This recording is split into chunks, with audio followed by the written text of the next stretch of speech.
Fanfic Corner, presented by Jennifer. Nightmare Cure.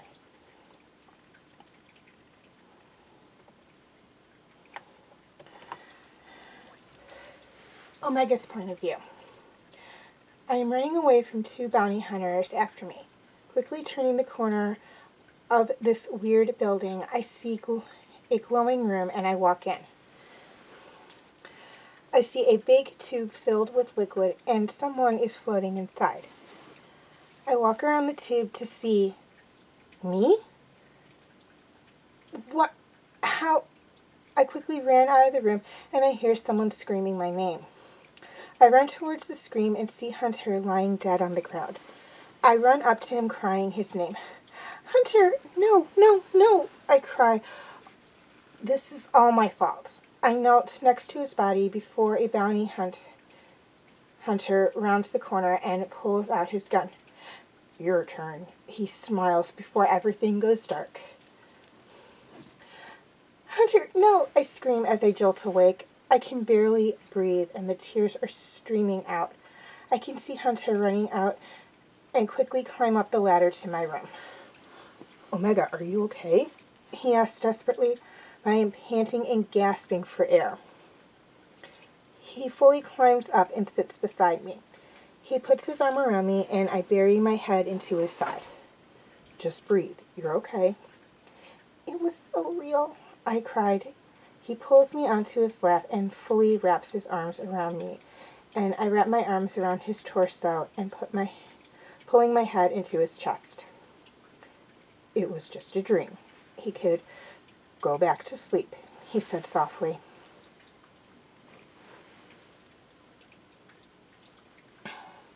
Hunter's point of view. I felt her small body shaking as I held her tight. She doesn't deserve this. She's a good kid. She doesn't deserve this. Her breath steadying out as she slowly falls asleep in my arms. I soon fall asleep with her in my arms.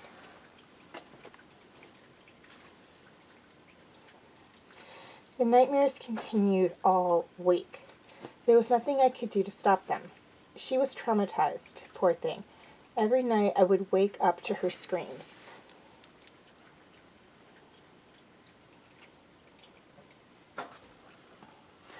We landed on a distant planet where supplies were cheaper. Echo, Tech, and Wrecker were ahead of Omega and I. We were walking a bit behind.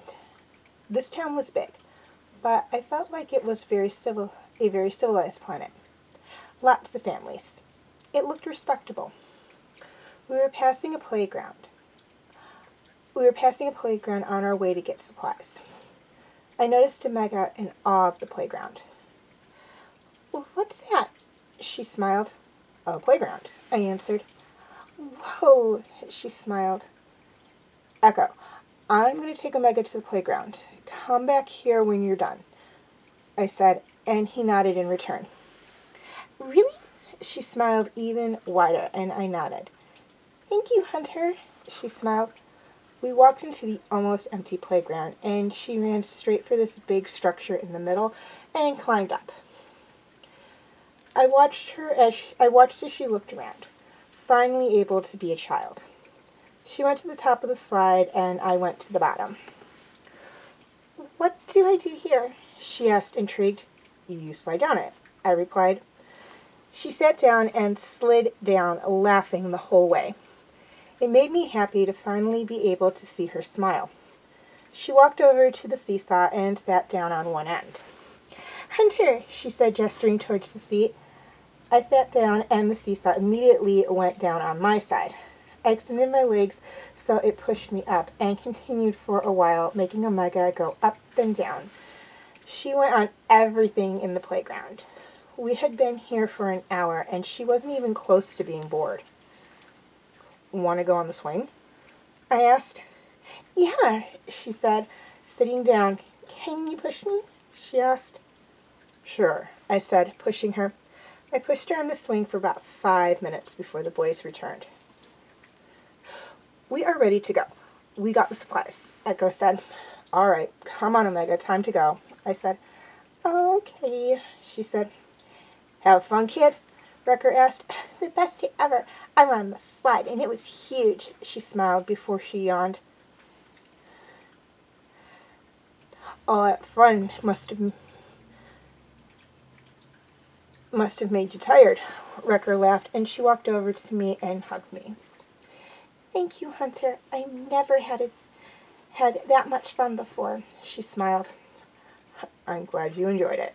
I smiled. She extended her arms, indicating for me to pick her up. So I picked her up, and she soon fell asleep with her head on my shoulder. Once we got back to the ship, I tucked her into her bed and went to sleep in mine. And for the first time in a week,